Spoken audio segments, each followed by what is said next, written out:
জুলাই গণ অভ্যুত্থান স্মরণে রিকশা শোভাযাত্রায় অংশ নেয় প্রায় ১২০০ জুলাই কন্যা। তাদের স্লোগানে মুখর হয়ে ওঠে সংসদ ভবন এলাকা। আন্দোলনের সময় কারফিউ ভেঙে সহায়তা করা রিকশা চালকদের প্রতি সম্মান জানিয়ে র্যালিতে স্যালুট জানান তারা। সবাই মিলে নতুন বৈষম্যহীন দেশ গড়ার প্রত্যয় ছিল সবার কণ্ঠে। দেশ গঠনে নারীর অংশগ্রহণ শুধু একটি দিবসে সীমাবদ্ধ না রেখে নারী বান্ধব দেশ গড়ার লক্ষ্যে সবাইকে এগিয়ে আসতে আহ্বান জানান জুলাই কন্যারা।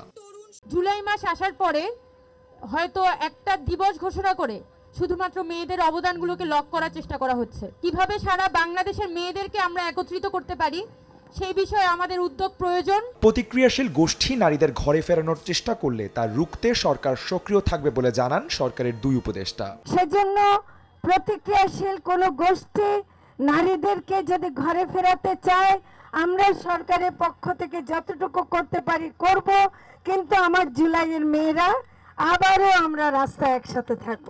যে প্রতিকূলতা সম্মুখীন হও সেটার অতিক্রম করার প্রয়োজনে যা যা করা দরকার আমার মন্ত্রণালয় করা শুরু করবে।